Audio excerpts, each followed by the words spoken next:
Mesdames, Messieurs, bonsoir. Bienvenue dans le débrief. Un débrief largement footballistique car pendant 90 minutes, un match se joue sur la pelouse, mais parfois le vrai tournoi commence après le coup de sifflet final. Les buts deviennent des déclarations et les conférences de presse prennent des allures de sommet diplomatique. Transition marocaine, polémique arbitrale, choix de nationalité, accusations de racisme et déclarations présidentielles. Le football n'est certainement plus un sport, c'est un concentré de géopolitique, d'identité, de pouvoir et même d'ego. Ce soir, nous allons débriefer les scores et surtout les mots, parce qu'au football, il arrive que les phrases marquent davantage que les buts. J'accueille pour ce débrief si Aziz Daouda, bonsoir. Bonsoir Al-Khadija, merci de nous recevoir. Marhaba bik, je rappelle que vous êtes directeur technique et du développement à la Confédération africaine d'athlétisme et également observateur politique. Marhaba bik encore une fois. Si Aziz, avec nous aussi, il est sociologue. On va aujourd'hui largement décortiquer tout ce qui entoure cette Coupe du Monde et notamment la réaction de la société à ces matchs de la Coupe du Monde. J'accueille pour ceci le sociologue Mehdi Eliwa. Bonsoir professeur Eliwa. Bonsoir, merci pour l'invitation. Joli t-shirt. Merci. On va rougir. Fièrement arboré. Oui. Avec nous aussi, il est analyste des marchés, il est aussi analyste sportif, consultant. Hicham Ben Saïd Alaoui, bonsoir. Bonsoir, merci pour l'invitation. Marhaba bik, parmi nous encore une fois sur ce plateau, Hicham. Je pense que la citation de toutes les Marocaines et de tous les Marocains cette semaine, c'est « Merci les Lions ». Et on va peut-être d'abord commencer par commenter cet arrêt de l'aventure des Lions, de l'Atlas, dans cette Coupe du Monde 2026 aux États-Unis. C'était donc jeudi soir, donc hier soir. La France a éliminé le Maroc en quart de finale de la Coupe du Monde avec 2-0. Je vais commencer par vous, puisque vous portez le t-shirt de notre équipe nationale, Mehdi Eliwa. Je parlerai en tant que personne. Oui, en tant que Marocain avant tout, bien sûr. Ah, c'était dur, c'est très dur. C'était pas mal. C'était pas une désillusion, mais c'est-à-dire comme un petit coup de déprime, comme quand on a un peu un burn-out, parce qu'on a beaucoup travaillé. Donc ils nous ont fait beaucoup monter les émotions, parce qu'ils ont fait des très beaux matchs. On a couru avec eux, j'ai regardé les statistiques. L'équipe marocaine a couru en moyenne 7000 km, ce qui n'est pas du tout le cas de l'équipe française qui en a fait que 1500. Peut-être je me trompe sur les... Peut-être il faut enlever peut-être 700 et 150, je pense, parce que le dit comme ça fait trop. Oui. Mais il y a eu vraiment un investissement de l'équipe marocaine énorme. Donc la société a vibré, moi aussi avec. Et donc quand ça s'arrête, c'est toujours un peu dur. Oui. Mais bon, on va revenir plus fort. Le test, ça sera la prochaine CAN. Exact. Et bien sûr, 2030, c'est pour nous, j'espère. Confirmé par le sélectionneur national, Mohamed Wahbi. On va commencer d'ailleurs par cette citation. L'élimination ne freinera pas l'ambition du Maroc. Dixit Mohamed Wahbi. Le futur va être beau, selon lui. C'est Aziz Daouda. Oui, là, je pense qu'il fait allusion au fait que nous soyons dans une phase de construction. Il ne faut pas oublier que ce Maroc-ci dont on parle en football ne remonte qu'à 2022, qu'il y a 4 années seulement. Et que des nations comme la France, puisqu'il s'agit de la France aujourd'hui, ont passé des décennies avant d'arriver à ce niveau. Parce que toute la problématique, ce n'est pas d'avoir des footballeurs, c'est de construire une identité de jeu. Une identité qui vous différencie, qui vous donne un avantage sur les autres. Et ça ne se fait pas en un clin d'œil, ça ne se fait pas en 2 mois de préparation, ça se fait sur un long terme, avec une formation des joueurs, etc., qui vont intégrer une façon de jouer, Et donc, tout ça demande du temps. Et je pense que, malgré tout, le Maroc a avalé les distances un peu rapidement, parce que le fait d'avoir été en demi-finale, avoir joué 6 rencontres en 2022 et de rééditer la chose seulement 4 années après, très peu d'équipes. C'est 6 rencontres, parce que c'est la nouvelle version. La nouvelle version, effectivement. Mais, et il y a très peu d'équipes qui l'ont fait dans le monde. Moi, j'ai vu un tableau de toutes les équipes qui passent régulièrement en quart de finale. Bon, le Maroc y figure 2 fois, mais 2 fois successives. Très peu d'équipes y figurent 2 fois successives. Donc c'est pour vous dire que tout le chemin parcouru, tout le travail réalisé et le progrès réalisé mais bien évidemment qu'il faut encore du temps pour aller plus loin, parce que la logique a été respectée finalement. Finalement, ce qui me fait plaisir et qui me réconforte malgré la défaite, parce que je la porte en moi, comme tous les Marocains, il y a quand même le côté émotionnel, c'est que nous n'avons pas perdu contre des équipes moins bien classées que nous, déjà. Et nous avons battu des équipes mieux classées que nous. Et là, on était en face de la meilleure équipe du monde. Tout le monde s'accorde à dire que c'est la meilleure équipe du monde aujourd'hui. Et malheureusement, il nous a peut-être manqué un petit quelque chose. Enfin, je ne sais pas. C'est le football. C'est aussi la logique du football. Il nous a manqué ce qu'ils ont peut-être en nombre. Oui, on peut en parler en détail. L'équipe française, nous allons en parler en détail. On va faire pas vraiment un débrief du match, bien sûr, mais c'est l'actualité, c'est la plus grosse actualité de la semaine. Hicham Ben Saïd Alaoui, je ne vous demanderai pas de commenter, bien évidemment, mais le futur va être beau. Il le fait très bien quand il commente. Oui, bien évidemment. Ça dépend des jours. Ça dépend des jours, mais je pense que on a donné qu'on pouvait. On a donné le maximum qu'on aurait pu donner, et qu'on a vu la déception dans les visages des joueurs en sortant du match aussi, notamment avec Yassine Bounou, qui était juste phénoménal hier. Alors Hicham, un petit commentaire d'abord sur ce match France-Maroc, et puis après sur le score, et enfin sur cette déclaration de notre sélectionneur de nos Lions. Moi, j'aurais 3 commentaires. Le premier, je pense qu'il faut faire un petit rappel du contexte historique.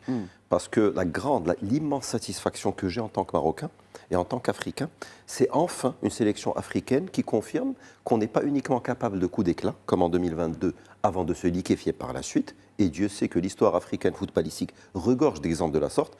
Beaucoup d'Africains étaient très fiers, par exemple, du Cameroun en 90, qui a failli éliminer l'Angleterre. C'était un 3-2 avec un but de Gary Lineker dans les dernières minutes. Et l'Angleterre a failli passer à l'as, la grande Angleterre, devant le Cameroun. Avant, en 86, le Maroc a fait sortir pratiquement beaucoup d'Africains et d'Arabes de leur maison pour célébrer une qualification au second tour, le match face à la RFA, face à l'Allemagne. On n'est même pas parti en 90 au Mondial. Le Ghana, qui a failli faire demi-finale pour la première fois de l'histoire des compétitions mondiales pour une équipe africaine, qui finit dernière de sa poule le mondial suivant. L'Algérie en 82, qui a failli passer le fameux match RFA-Autriche, et en 86, elle n'a pas pu confirmer. Le Maroc fait partie des 4 équipes qui ont su faire quart de finale en 2022 et quart de finale en 2026. Et ces 4 équipes, excusez du peu, c'est Angleterre, France, Argentine et Maroc. Donc déjà en termes de contexte historique, cette confirmation, elle est tout sauf neutre, tout sauf anecdotique, en sachant que pour arriver à ce quart de finale, il y avait le Brésil à se coltiner pour parler trivialement, il y avait les Pays-Bas, il y avait le Canada dans une posture de favori qu'on ne sait pas forcément très bien gérer. Donc déjà, en termes de contexte historique, je dirais même le présent est beau, avant que le futur soit beau. D'un autre côté, on a joué une équipe quasiment injouable. Parce que dans l'histoire des mondiaux, seules 2 sélections auparavant avaient réussi à faire 3 demi-finales de suite. Allemagne, 82, 86, 90. Brésil, 94, 98, 2002, avec 2 mondiaux sur 3. Et c'est tout ce que je souhaite à nos amis français. Et donc, on a joué face à une génération exceptionnelle, des gens présents partout, il y avait du talent, de la condition physique, de la cohésion, un projet de longue durée de Didier Deschamps. Après, il faut également rappeler que nous avons eu peut-être des réglages où nous n'avons pas été très très heureux, notamment avec une formule avec 3 pays organisateurs. Le Maroc a dû jouer sur quasiment 10 000 km. Il a dû jouer un match face à Monterrey pour pouvoir se qualifier face aux Pays-Bas. Ouais. Là où la France a joué dans un périmètre très côte Est, Boston, New York, New Jersey, etc. Et ça, c'est pas neutre. Quand vous faites une saison à rallonge, après une Coupe du Monde des clubs, les organismes sont fatigués. Deuxièmement, il faut également ne pas se voiler la face et dire que hier, on a joué avec Amzraoui, qui n'est pas tout à fait défenseur central, qui a joué là-bas. Oui. On a joué avec un... On n'avait pas de défenseur central, oui. En fait, il y a des défenseurs. Il y a Helhal, par exemple, et Sadan. Mais on a commencé avec un choix fort d'un arrière-gauche, oui, ou bien défenseur central dans une équipe à 3 comme à Manchester, oui, qui a commencé dans l'axe. Oui. Et on a commencé avec un Bilal Khennous, qui est un milieu relayeur, qui a joué excentré ou ailier gauche. Oui, oui, on a commencé avec un Brahim Diaz, qui est tout sauf numéro 9, oui, parce que numéro 9, c'est beaucoup plus dans mon fantasme. Un Haaland, par exemple, c'est 1m85, c'est des caractéristiques. C'est un Kaby, par exemple, c'est un Rahimi. Donc, on a fait des choix forts, et sans doute que cette accumulation, cette somme de petits détails, une profondeur de banc, un peu de fatigue, un peu de fraîcheur, un petit peu peut-être de plafond de verre qu'on doit encore exploser face à des sélections comme la France, avec l'enjeu.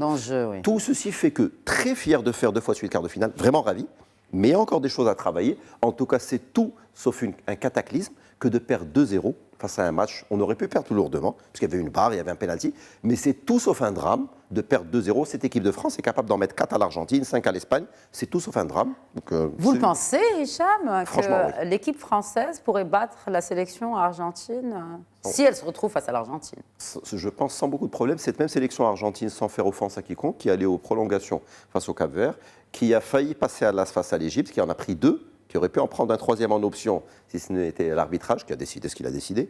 On y arrive. Donc je pense que cette équipe de France, telle qu'on l'a vue sur toute la compétition, elle est largement capable d'en passer 4 dans un bon soir à n'importe quelle sélection. Alors, puisque vous avez parlé de la sélection argentine, parlons-en de ces déclarations de Lionel Messi. Oui, ils étaient menés 2-0 quand même par cette sélection égyptienne, les Argentins. Et scénario assez improbable,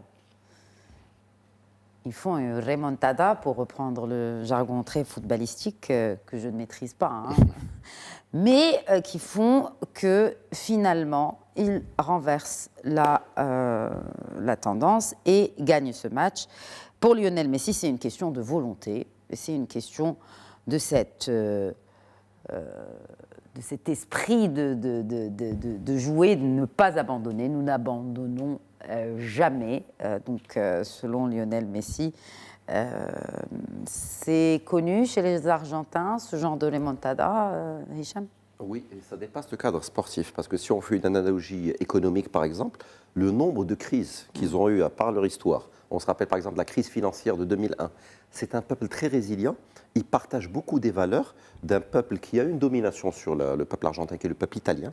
Oui. Je pense que c'est lié peut-être à un substrat religieux, beaucoup de foi, beaucoup de fatalité, au sens positif du terme, c'est-à-dire ce n'est pas forcément de la passivité, mais c'est une volonté de se dire, il y a une force supérieure qui nous a imposé ceci, prenons-le comme une épreuve pour nous dépasser. Donc je pense que dans le domaine économique, ils ont prouvé que ce n'étaient pas forcément les premiers à râler, à se laisser faire. Il y a du chômage, ok, on va créer une micro-entreprise, on va essayer de se diversifier, on va essayer d'immigrer.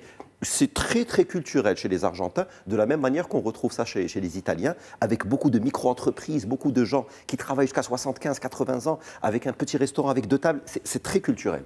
Et il faut dire aussi que, footballistiquement, là où vous avez des sélections comme la sélection brésilienne, qui est plus dans le football spectacle, le football carioca, le football un peu fantasque, eux, je dirais, c'est plus les Allemands, ou les Italiens, tiens, de l'Amérique latine, avec beaucoup de valeurs, beaucoup de hargne, beaucoup de grinta, beaucoup d'abnégation. Et par exemple, en 86, ils avaient un joueur venu d'ailleurs, Diego Maradona, et ils avaient 10 porteurs de piano. Ils avaient un joueur de piano, un esthète, et ils avaient 10 porteurs de piano.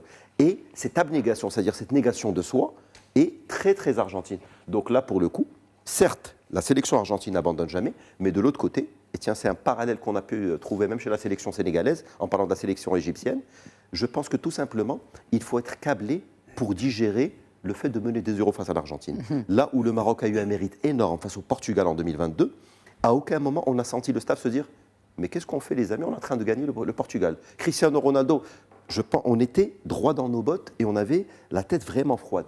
Et je pense qu'à un moment, je ne comprends pas comment une équipe comme l'équipe égyptienne... Ou sénégalaise, hein, parce que c'est le même scénario. Vous faites bien de faire un peu le rapprochement, parce qu'il était quand même assez flagrant. Mener 2-0 à quelques minutes de la fin. Peut-être pas outillé pour digérer les temps forts, les key moments, parce qu'à un moment, je ne comprends toujours pas comment l'équipe d'Égypte a pu prendre un but en contre-attaque face à l'Argentine dans les arrêts de jeu, alors qu'il n'était pas mené.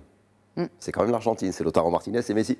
Pourquoi je vais me projeter et prendre le risque de me faire prendre en contre par des flèches? Donc, oui, je pense parce qu'on y croit. Si on arrive à marquer 2 buts contre l'Argentine, c'est que c'est bon, on est les meilleurs, quoi. On est mieux que l'Argentine. Si Aziz vous dira, on est payé en tant que sélectionneur. Pour qu'il nous analyse un peu ce qui doit se passer dans le cerveau d'un entraîneur et même des joueurs lorsqu'on mène 2-0 contre les champions du monde en titre, hein, il faut le dire, c'est les Argentins. Le sélectionneur est payé pour y croire, il est payé pour le faire croire à ses joueurs, mais il est essentiellement payé pour garder la tête froide.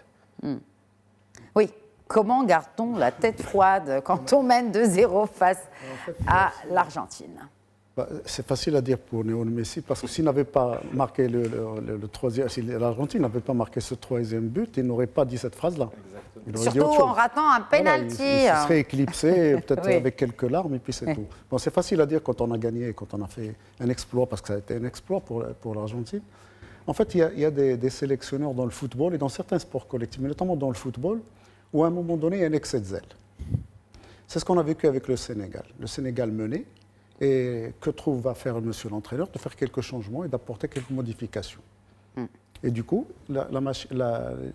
l'édifice s'est écroulé. Ça a été exactement la même chose avec l'Égypte. Quand on a vu l'équipe égyptienne rentrer sans Marmouche, on s'est dit, waouh, il a pris ses responsabilités, il a fait asseoir le meilleur joueur égyptien du moment. Oui. C'est quand même un joueur de l'AC Milan, de la City. Et donc, c'est quand même une décision forte d'un sélectionneur que d'asseoir un... Parce que s'il avait perdu sans Marmouche, peut-être qu'on lui aurait fait le reproche de ne pas avoir fait jouer Marmouche. Donc il ne fait pas jouer Marmouche. Et puis à un moment donné, l'équipe tenait très bien. Il sort un milieu de terrain qui avait été flamboyant et il le remplace par Marmouche parce que probablement que dans sa tête, il voulait donner à Marmouche la possibilité peut-être de marquer ou de quelque chose comme ça, ou d'aggraver le score. Et c'est là que l'édifice s'est écroulé et c'est là que l'équipe d'Égypte s'est retrouvée à prendre des buts sans savoir comment. Tout simplement. Oui. Mais ça, si vous voulez, c'est un comportement qui manque beaucoup de professionnalisme, qui manque peut-être de savoir-faire aussi. Qu'est-ce qui manque de... Ah oui, des coachs, je parlais des coachs. Oui, en parlant des coachs, parce que je pensais que vous parliez du comportement du sélectionneur égyptien. Oui. En dehors de ses choix, c'est ce qui s'est passé pendant ce match et après ce match contre l'Argentine. Donc le sélectionneur de l'équipe d'Égypte a crié... il était déçu, il a crié injustice. Voilà, je retrouve mes mots. Ce qui s'est passé aujourd'hui est injuste. On a l'impression que ce tournoi est orienté en faveur de l'Argentine. Dixit Hussam Hassan, sélectionneur de l'équipe d'Égypte. Écoutez, c'est peut-être aussi une expression de manque de professionnalisme et de compétence. C'est la victimisation. Voilà, c'est ce comportement qui fait qu'on n'est jamais responsable de rien et que quand on perd, c'est les autres qui nous ont fait perdre parce qu'ils ne voulaient pas de nous. Bon, il y avait ou il n'y avait pas erreur d'arbitrage dans ce match? Les erreurs d'arbitrage, il y en a eu. Est-ce que contre le Maroc, il n'y a pas eu d'erreur d'arbitrage? Est-ce que quelqu'un d'autre n'aurait pas accordé un carton jaune à Mbappé en disant qu'il a simulé une chute?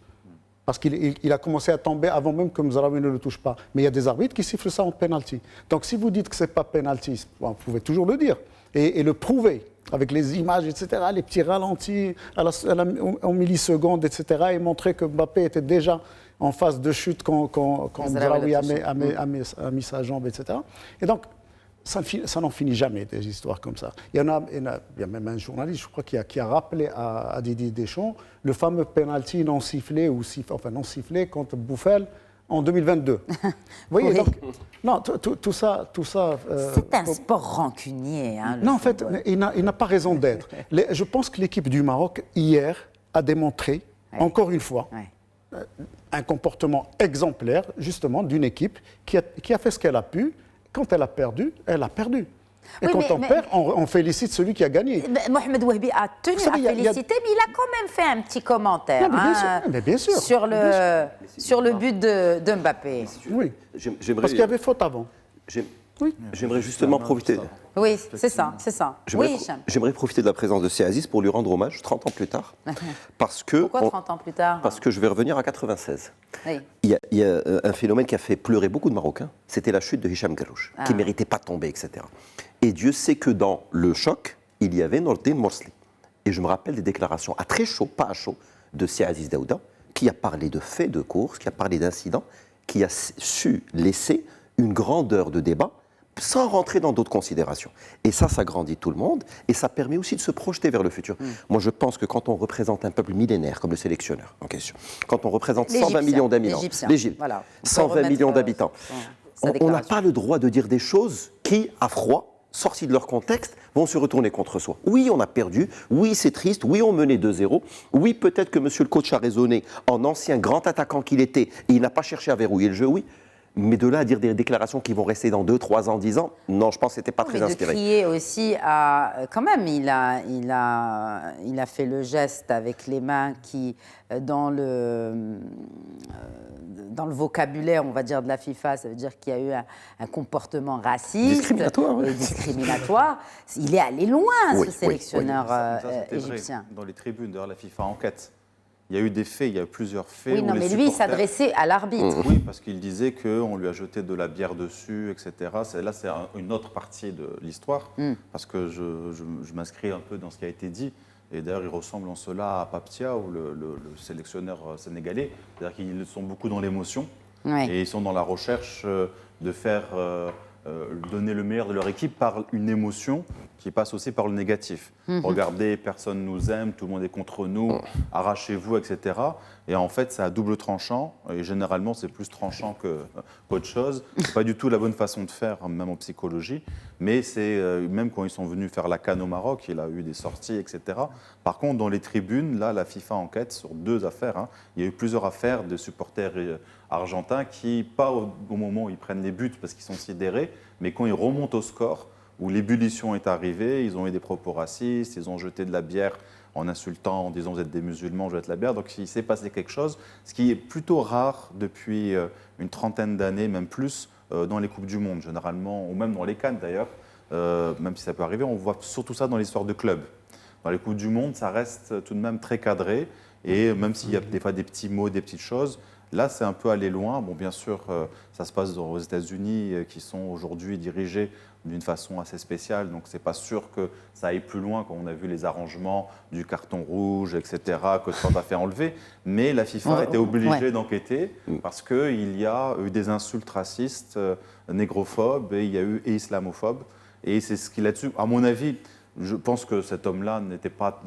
C'est pas un militant d'une cause, quoi que ce soit. Il a joué là-dessus parce qu'il était en train de perdre. Mais d'où la différence. Mais voilà, il faut faire attention. Il y a l'erreur de sa capacité de gestion, et notamment des émotions, où on fait appel aux émotions négatives alors qu'on a besoin d'autre chose. Et il y a les faits dans le public qui sont montrés. Les Argentins sont très Oui, ils sont allés très loin, les Égyptiens aussi. C'est vraiment les moments, parce que c'est des moments difficiles pour un sélectionneur. Il faut se mettre à sa place Bien aussi, sûr, parce que c'est très compliqué. Mais c'est les moments où il faut avoir une grande maîtrise de soi. Une véritable maîtrise de soi. Même quand vous voyez une injustice devant vous, vous n'êtes pas obligé d'aller crier à l'injustice parce que de toute façon, vous ne réparez rien. Vous ne réparez absolument rien. Bon, vous pouvez toujours à froid, plus tard, dans un contexte autre que celui d'un stade, etc., revenir sur des choses et apporter disons, votre explication de la situation ou des situations et démontrer carrément qu'il y a eu triche. Et tout le monde va vous soutenir parce que de toute façon, ce qui est acquis sur le terrain est acquis. Et donc, ça ne change rien à la chose. Sinon, à exacerber le... D'où l'importance de la maturité assez oui, Aziz, parce qu'en 2022, le fameux match Argentine-France, il y a eu des débordements très sérieux de la part du gardien de but, par exemple. Il y a eu des chants très discutables de la part des supporters. Il y a eu le geste qu'on a tous vu du gardien, malheureusement. Et vous avez... C'était après le match. Oui. C'était après le match. Mais à très chaud, à très très chaud, le micro a été tendu à Didier Deschamps, il a dit... Honnêtement, je ne rentre pas dans ça. Nous, on va répondre sur le terrain. On va revenir dans 4 ans. Et Mbappé, qui était visé par des chants de supporters, il a dit pareil. J'ai déjà gagné un mondial, j'ai perdu un mondial. Il y a des réglages à faire pour qu'on soit meilleur. On revient en 2026. Donc, ce que vous dites, c'est que c'est une revanche, et ce ne sera pas une revanche simplement footballistique. C'est-à-dire que peut-être que les Bleus vont prendre leur revanche vis-à-vis de la sélection argentine, si toutefois ils rencontrent l'Argentine. Ça va être la revanche de 2022 parce qu'ils ont perdu en finale contre l'Argentine, mais c'est aussi une revanche un peu Ça, c'est sûr. Mais à caractère, comment je suis pas dire, tout à fait racial. Non, pas racial, Non, mais presque. bon, vous l'aurez je ne suis pas compris. tout à fait d'accord parce que la France est dans une position de domination au niveau géopolitique. Le football, c'est aussi géopolitique, c'est Qu'est-ce des qui vous émotions. fait dire cela? La France est en position de domination géopolitique. Ah oui, ben, Ah ça, bon c'est une place au Conseil de sécurité de l'ONU, Ah, oui, l'arme bon. atomique, et donc le football, c'est Oui. aussi géopolitique et c'est aussi une géopolitique des émotions. Et donc il y a aussi tout un ensemble de hiérarchies sous-jacentes qui ne sont pas liées au football lui-même, qui sont liées aux positions des nations. Alors on est très content que les États-Unis n'aient pas une grande équipe de foot, parce que c'est la plus grande puissance et on peut les battre régulièrement. Mais voilà, il y a quelque chose de cet ordre-là. Et donc évidemment, les Français peuvent être beaucoup plus sereins, même si ce n'est pas facile à faire. Hein. Il faut du professionnalisme, il faut, comme vous l'avez dit, des décennies de préparation. Mais ils sont plus sereins parce qu'ils sont dominants dans le foot depuis plusieurs décennies. Double champion du monde, peut-être triple, on va voir. 2 finales, où je m'abuse, ils ont été vice-champions. Oui, 2018, 2022. 2018 et 2000, non, champion du monde en 2018 et 2022, oui, tout à fait. Et vice-champion, donc c'est quand même assez impressionnant comme parcours.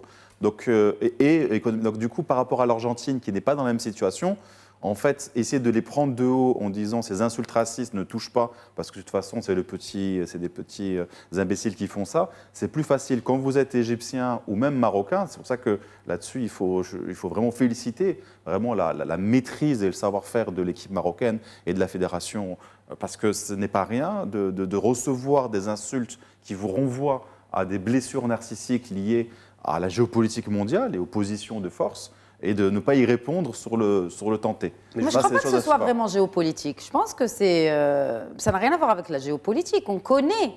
Par extrapolation, oui. Ou non, mais on connaît le public argentin, c'est Oui. Aziz. Ça n'a rien à voir avec la géopolitique. Ça n'a rien à voir avec la...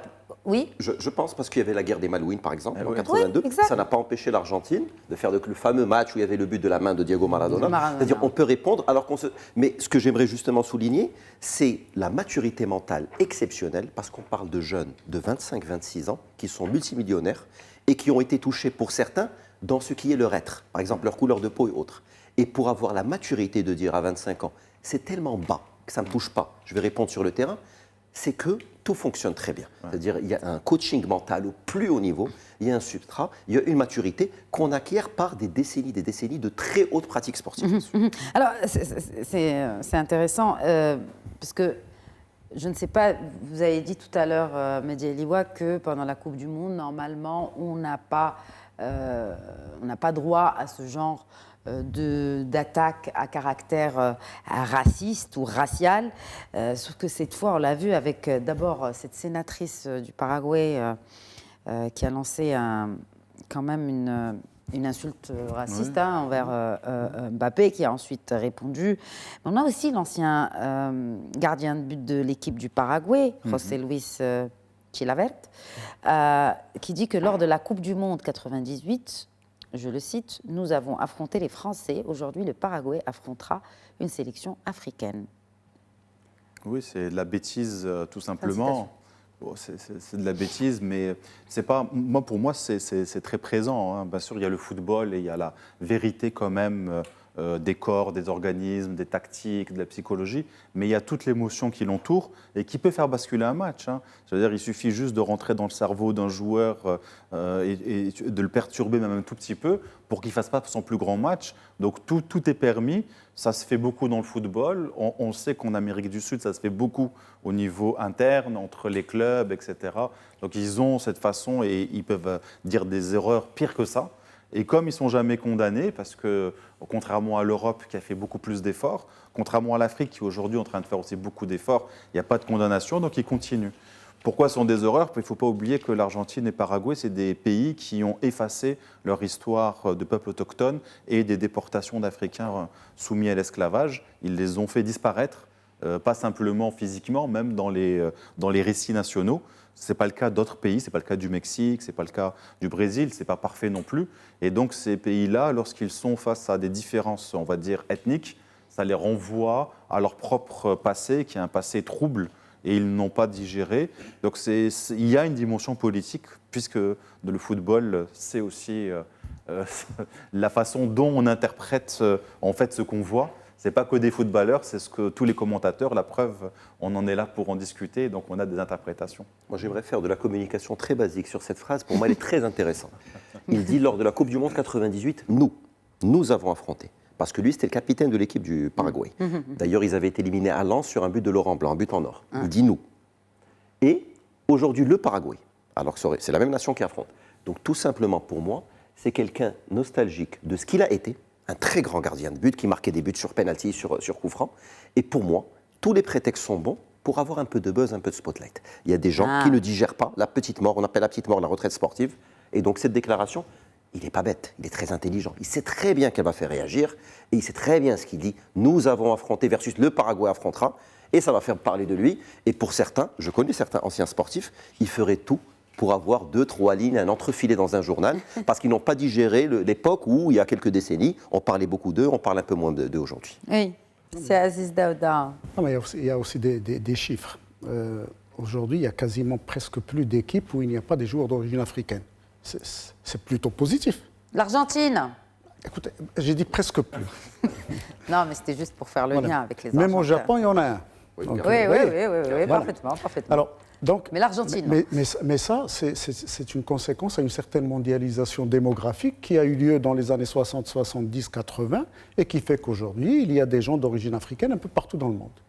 Et il se trouve que c'est des jeunes très talentueux qui aiment le football parce qu'ils s'identifient à de grandes stars de football qui ont toujours été, dans la majeure partie des gens d'origine africaine.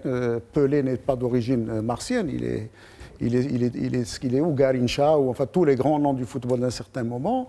Puis aujourd'hui encore, il y a pratiquement dans la quasi-totalité des top players du monde, il y a beaucoup de joueurs d'origine africaine. Donc les jeunes d'origine africaine, un peu partout dans le monde, s'identifient à ces gens-là, ils vont pratiquer le football et trouvent des conditions pour pratiquer. C'est ce qui fait qu'aujourd'hui, 10% des joueurs qui participent à cette Coupe du Monde ont été formés en France. Ce n'est pas un hasard. 10%. Et si vous regardez, il n'y a pas un pourcentage parce qu'il est difficile d'aller faire des statistiques de ce genre, on pourrait le faire parce qu'avec les données d'aujourd'hui c'est facile, de voir peut-être qu'il y a peut-être 25 ou 30% de joueurs participant à cette Coupe du Monde qui sont d'origine africaine. Vous voyez, et qu'est-ce que ça a de négatif ? À moins que vous soyez de l'extrême droite, oui, effectivement, c'est tout bénef. Mais après, effectivement, et ça, là, il faut aussi soulever. Raciste, c'est pas à moins qu'on soit raciste. Oui, mais il faut dire le mot. Non, mais parce que non, il faut dire le mot qui sort aujourd'hui beaucoup, notamment en France, c'est le mot immigration. Et que c'est cette menace qui pèse. Parce que ça arrange, quand ça arrange, c'est bien. Quand ça n'arrange pas, on parle toujours d'immigration sur les plateaux télé, notamment français, ils n'ont plus le choix. Espagnols et autres. Oui. Qu'ils le veuillent ou pas, ils n'ont plus le choix.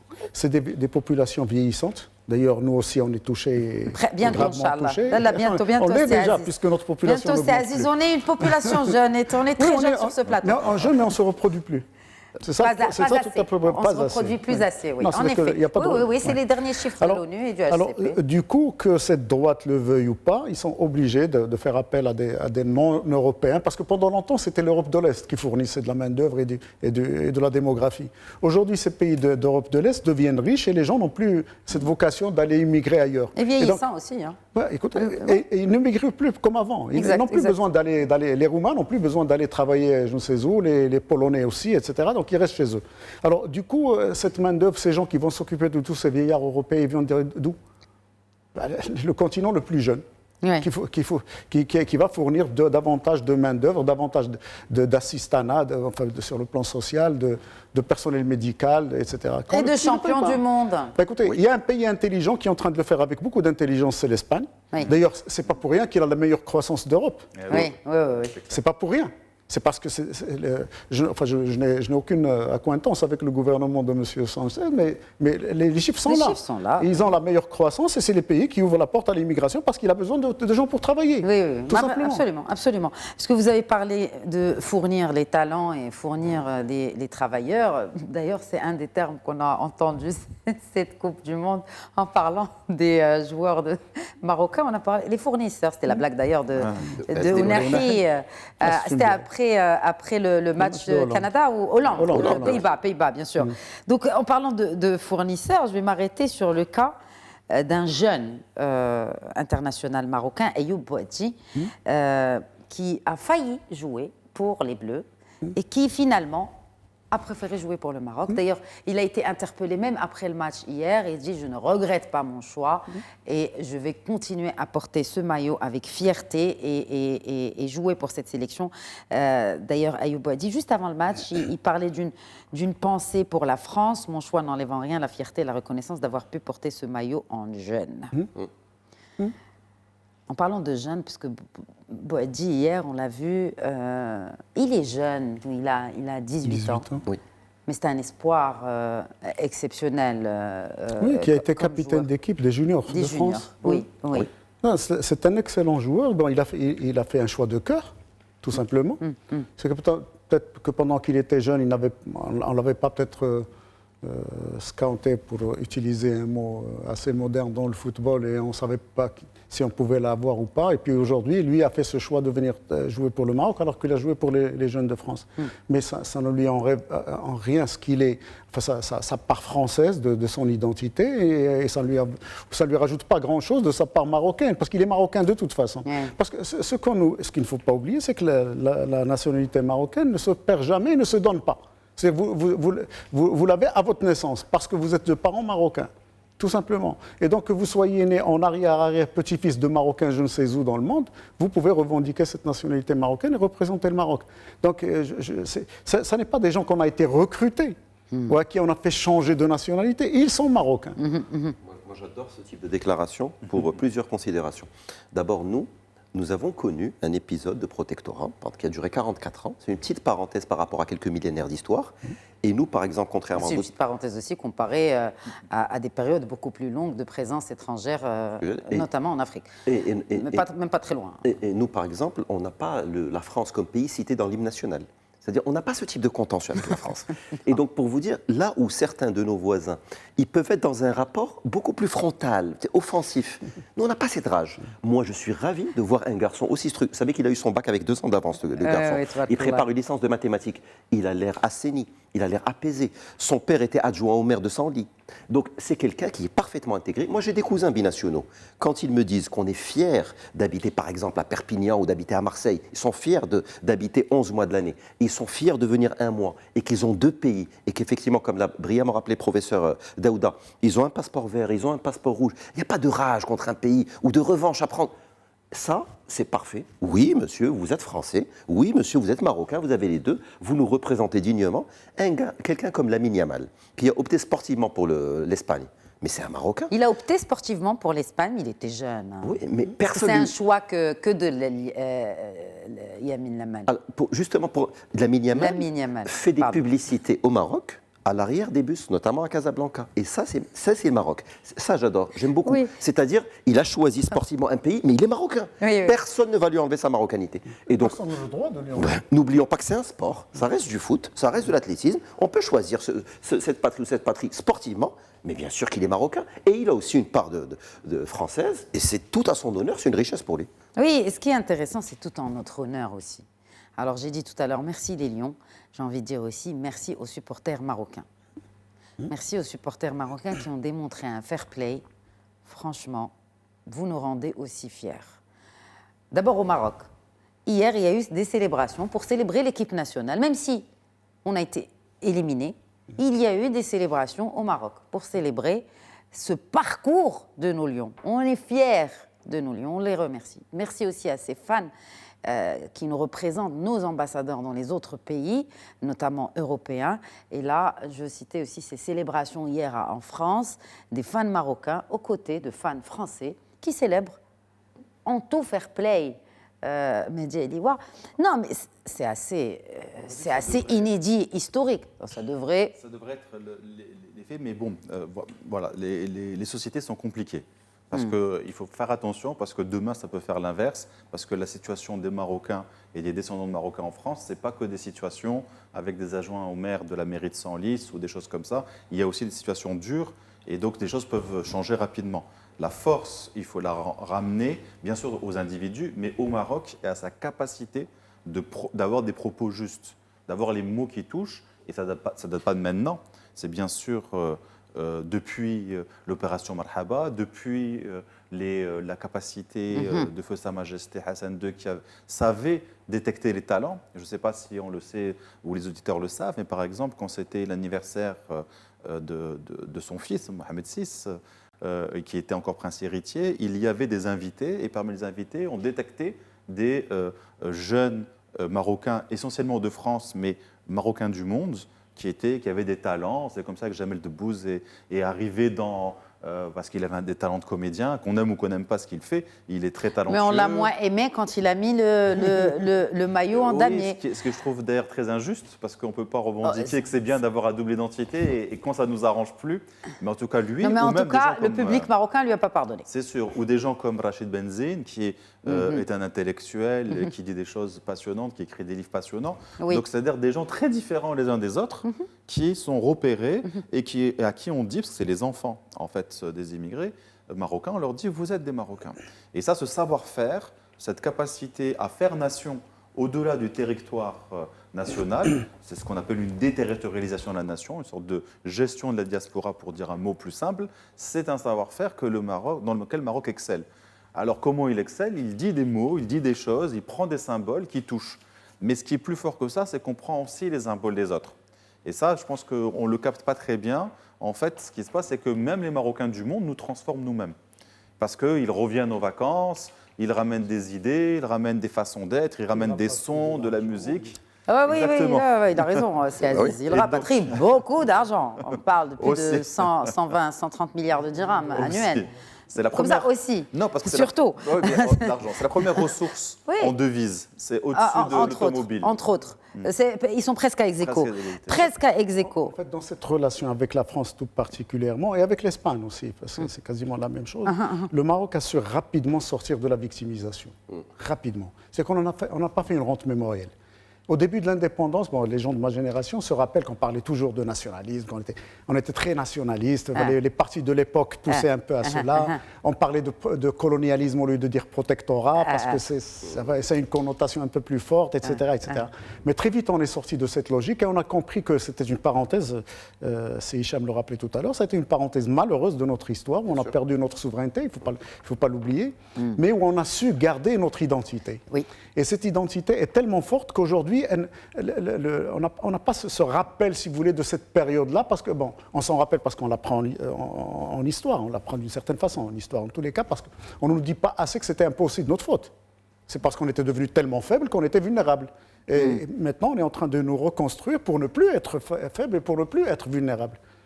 Tout simplement. Absolument. Alors, physiquement, on avait perdu de la taille, de la masse musculaire parce que des famines, bien sûr, les familles, des épidémies. Pas assez. Il y a eu des décisions politiques au XIXe siècle assez malheureuses. Politiques et religieuses. Et religieuses, vous avez ça. On va parler de décision. Je ne sais pas si c'est une décision politique ou une décision sportive ou un peu des deux, mais ça a créé la polémique cette semaine. On va revenir à cette Coupe du Monde, c'est ce carton rouge réexaminé. D'abord, est-ce qu'on réexamine les cartons rouges? Et je dis ça pourquoi? Parce que déjà, il y a eu plusieurs déclarations fusées de part et d'autre, du président américain qui répond à ces allégations qu'il n'a pas à intervenir dans un tournoi footballistique, du président de la commission des arbitres de la FIFA, Pierluigi Collina, qui défend le corps arbitral. Les arbitres sont totalement indépendants, les accusations irresponsables mettent les arbitres et leurs familles en danger. C'est normal dans une Coupe du Monde d'avoir autant de polémiques sur des erreurs d'arbitrage. Hicham Saïd Alaoui. Normal, oui et non. C'est moins normal maintenant qu'il y a la VAR et qu'il y a 32 caméras, voire plus par stade. Donc a priori, il ne devrait plus y avoir nullement le lieu pour la moindre contestation, parce que tout est scruté en 7K, 8K pour même prendre un peu d'avance technologique. Après, vous avez posé une question sur est-ce qu'on réexamine les cartons rouges? Oui, ça s'est fait, notamment une CAN il y a une douzaine d'années, un Burkinabé, Jonathan Pitroapa, par exemple, avait eu un carton rouge jugé sévère, et finalement, le carton rouge avait été invalidé. Bien sûr, le match s'était terminé sans lui, mais il avait pu jouer la finale qu'ils avaient perdue. Donc, réexaminer un carton rouge, oui. Là, en l'espèce, l'action à laquelle il est fait référence, c'est un joueur qui a joué à Monaco, qui s'appelle Falorin Balogun, d'origine nigérienne, qui joue pour les États-Unis, très grand joueur. Je suis persuadé que son intervention est fortuite. Je suis persuadé qu'il n'y va pas, comme on dit, pour faire mal. Et le foot demeurant un sport de contact, il est normal d'avoir ce type de contact. En revanche, si ça se passe un peu moins bien et si le coup de crampon est un peu plus assuré, son vis-à-vis ne marche plus normalement, de ma conviction. C'est-à-dire non plus la probité, son intégrité sportive est en jeu, mais il peut y avoir un éclatement du tendon d'Achille. Et Aziz en parlera mieux que moi, c'est très compliqué par la suite pour pratiquer à haut niveau. Donc pour moi, le carton rouge, avec une suspension d'un match, se justifiait parfaitement. Ce n'était pas une agression qui aurait justifié, par exemple, 6 mois de suspension. C'est une faute avec un excès d'engagement. C'est un rouge. Ça mérite le match après. Le débat, en revanche, très intéressant, c'est faut-il ce qu'on appelle la triple peine? Oui. La triple peine, par exemple, c'est si vous faites une faute dans la surface de réparation, une faute grossière, il y a penalty, il y a rouge, et vous êtes suspendu le match d'après. Au basket, vous faites 5 fautes, vous ne terminez pas le match, mais le match après, vous jouez. Au hand, si vous avez plusieurs cartons jaunes, vous avez carton rouge, et quelqu'un vous remplace par la suite après les 2 minutes, mais vous jouez le match d'après. Donc, s'il n'y a pas ce qu'on appelle en anglais blatant foul, s'il n'y a pas une faute très grossière, je pense que dans l'idée, il en sort une réflexion très intéressante. Et si, pour un fait de jeu simple, 2 cartons jaunes, par exemple, sans violence excessive, et si le fait de faire jouer le joueur le match d'après n'était pas un super débat sportif. C'est un vrai bon débat sportif. Alors, en parlant de débat sportif, il y a ces déclarations de l'UEFA aussi. Lorsque la certitude que les règles seront appliquées n'est plus garantie par ceux qui sont chargés de les faire respecter, c'est l'intégrité même du jeu qui est menacée, la crédibilité de la compétition qui s'en trouve compromise. Nous exprimons notre profonde stupéfaction face à une décision sans précédent, incompréhensible et injustifiable. Ça, c'est si on veut un pas extrait ouvrir un du débat. communiqué de la Fédération européenne de football. Ça, on sait d'abord toute la concurrence ou la compétition qu'il y a entre l'UEFA et FIFA, Oui. par personne interposée. Mais en fait, ce que le président Trump a apporté comme réflexion, et effectivement, je n'y avais jamais pensé, mais à lire la déclaration du président Trump, pas plutôt à l'entendre, je me suis dit, wow, il a peut-être raison. Mais pourquoi on sanctionnerait un joueur pour un match qu'il n'a pas encore joué? Parce que ça, l'histoire, finalement, c'est qu'à aujourd'hui, il est admis dans la sphère footballistique que quand vous commettez une faute d'une certaine gravité, vous êtes au moins suspendu pour au moins un match après ce fait. Ou quand vous avez un certain nombre de cartons, par exemple en Coupe du Monde, 2 cartons, vous êtes automatiquement suspendu un match. Donc on vous fait sauter un match. Mais en fait, on vous sanctionne pour une partie que vous n'avez pas encore jouée. Donc philosophiquement, est-ce que c'est acceptable? Il y a beaucoup de sports où ça n'existe pas. Oui. Pourquoi ça existerait au football? Peut-être que la communauté du football s'est mise d'accord à un moment donné de l'histoire sur ce genre de sanctions, mais peut-être qu'il va falloir les revoir aujourd'hui. Parce que finalement, quelqu'un qui commet 2 petites fautes va se retrouver avec 2 cartons jaunes. Prenons le cas par exemple de Aïssa Diop. Si on avait été qualifié, Aïssa Diop n'aurait pas pu jouer à la demi. La faute qu'il a commise hier à l'encontre de Mbappé, c'est parce que Mbappé est aussi un grand comédien. On l'a vu. Ouais, Et très grand il n'y a comédien. pas que Mbappé, hein. Mais là, on a un florilège de comédiens. scènes dramatiques. Mais c'est la commedia dell'arte, le Commedia football. dell'arte. Hein, on le Effectivement, voit. vous le dites très Bon, bien. non, après, effectivement, Vous le dites nous, très bien. Parce que ce qui est dommage, c'est que je ne sais pas pourquoi FIFA ne le fait pas encore, maintenant que la technologie le permet, c'est de revoir toutes ces décisions de carton après, à froid, et de prendre les décisions qu'il faut. Parce que l'arbitre, on peut le comprendre. Parce que lui aussi, il est pris dans l'ambiance. Il est ému parce qu'il entend un cri. Il entend un joueur se tordre de douleur, il le voit se tordre. Il est pris dans la situation. Mais à froid, peut-être que s'il revoyait la scène, eh ben, Diop n'aurait jamais eu ce carton. Et d'ailleurs, Mais c'est juste parce que le foot, en principe, Vas-y, c'est pas un sport de contact, le foot. Le handball, c'est un sport de contact. Le Le rugby. rugby, c'est un sport de contact. Oui. Le foot, c'est comme le Il y a des basketball. contacts qui sont permis, il y a d'autres qui ne le sont pas. Mais dans les jambes, jambe contre jambe, c'est forcément faute. Et donc, à un moment donné, on en a eu marre, je pense, de voir du foot, comme on a pu voir dans les années 80, avec des attentats qui étaient commis, De Gaulle qui sort les 2 pieds en avant, des jambes cassées, Timoumi dans le football africain qui se fait casser par un club égyptien. Enfin, on avait vraiment des violences. Des fois, les gens sortaient avec la jambe comme ça. Il n'y avait pas Donc, autant de jeux d'acteurs. Hein. Oui, Là, mais, pour le coup, s'il tombe le joueur. parce Il ne que- se relève pas 10 secondes parce après. que c'est hein. toute sa carrière qui peut être finie. On a des gamins qui ont 20 ans, 22 ans, ou des fois plus âgés, qui disent si je suis cassé en 2, c'est fini, je ne reviens plus. Donc l'enjeu est énorme. Au-delà de l'équipe et de l'enjeu, il y a l'enjeu personnel, l'intégrité physique. Et donc effectivement, c'est un sport où il y a des contacts, mais il ne devrait pas y en avoir autant. D'où la sévérité. Maintenant, il y a des règles qui sont là. C'est comme le feu rouge. Des fois, il y a des feux rouges, on les vend, on se dit mais ça ne sert à rien, là, il n'y a pas de voiture, je passe. Mais si en fait tout le monde réfléchit comme ça, même dans les feux rouges qui sont dangereux, on va avoir encore plus. Donc des fois, quand ça tombe sur toi, parce que tu as respecté le code de la route parfaitement, et ce jour-là, il s'est passé un truc pas grave, mais tu dois payer ton amende. Parce qu'en fait, au Maroc, on n'arrive pas à descendre le nombre de morts sur les routes, donc on ne sait pas faire autrement que de faire comme ça. Au foot, on n'a pas réussi à diminuer les blessures graves, et donc on est sorti avec les cartons, les suspensions, etc. Et encore, c'est le sport qui est beaucoup moins sévère que le rugby. Chaque carton rouge au rugby, il y a une commission. Oui. de discipline qui passe Exactement. et qui analyse, qui peut d'ailleurs baisser ou augmenter la peine. Exactement. Même si sociologiquement, si je me permets une intrusion sur vos Bien plateformes, sûr, bien sûr. il y a un terrain de travail pour moi manifeste parce que dans un sport comme le rugby, si vous sortez d'un contact en vous tenant l'arrière de la cuisse, ça renvoie le message que vous n'êtes pas prêt physiquement au combat. Dans le volley, si vous avez au bloc face à quelqu'un et que vous vacillez, c'est que vous n'êtes pas prêt. Autre exemple qui n'a rien à voir, la Formule 1.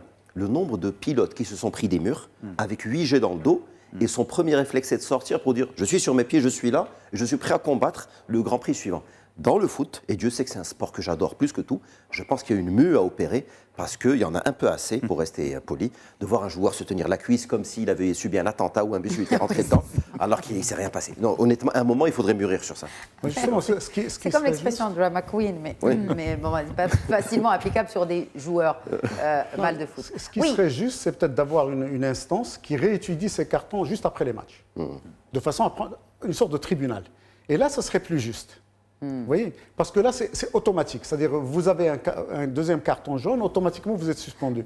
Mais il faut qu'on revoie les choses. Je pense que des fois, on peut même utiliser la nouvelle technologie. Mais bien sûr, mais bien sûr. On peut demander à une machine et puis aussi peut-être à un comité d'arbitre C'est pas une humain, question de- mais parce aussi que une à question l'IA, de par vie. exemple, l'intelligence Parce que artificielle. les fautes sont liées au geste du sportif, mais aussi à la vitesse Ah, à laquelle on revoit l'action. oui. Parce que les joueurs, ça joue vite. Très vite. Et donc pour un millième de seconde, vous pouvez placer le pied derrière le pied de votre adversaire parce que lui a eu ce millième de seconde avant vous. Ça ne veut pas dire que vous avez eu l'intention de lui faire mal. Vous pouvez être sanctionné sur place. On peut vous mettre, je ne sais pas moi, 2 minutes dehors, enfin je ne sais pas quoi, comme ça se passe dans d'autres sports. Et puis ce serait plus juste. Je pense que le président Trump a soulevé un sujet assez important. La communauté footballistique devrait y réfléchir. Là, on me demande de siffler la fin du temps réglementaire de cette émission. Il n'y a pas de prolongation. Vous réitérant mes remerciements. Les prolongations, malheureusement, oui. Non, il n'y aura pas de prolongation. Et aussi, on aurait aimé que l'aventure de nos Lions se prolonge dans cette Coupe du Monde. Mais 2030, Inch'Allah. Et nous sommes confiants. On sera mieux. Inch'Allah, c'est sûr. Merci beaucoup, aussi, Aziz Daouda. C'est moi qui On vous commentera, Inch'Allah, cette Coupe du Monde 2030 que nous allons, bien sûr, co-organiser, entre autres, entre le Maroc, l'Espagne et le Portugal. Et beaucoup de choses nous attendent. Merci à vous également, Sémédi. Merci, Oudiman Maghreb. Oudiman Maghreb, Hicham Ben Saïd Alaoui. Ravi, j'ai une satisfaction. Mon père a dû m'expliquer pourquoi on ne se qualifiait pas au mondial. J'ai dû expliquer à mes enfants pourquoi on n'allait pas en demi-finale de mondial. Ouais. Rien que cette évolution, moi je prends avec très grand plaisir. Avec un grand Très grand satisfaction. plaisir. Exactement. Et puis, c'est vrai que cette nouvelle génération a vraiment des modèles aussi auxquels elle peut aspirer. Je veux être un Boadi, je veux être un Hakimi et ça fait plaisir. Merci. Merci à vous. Merci à vous de nous avoir suivis. Très bonne soirée. Excellent week-end à toutes et à tous.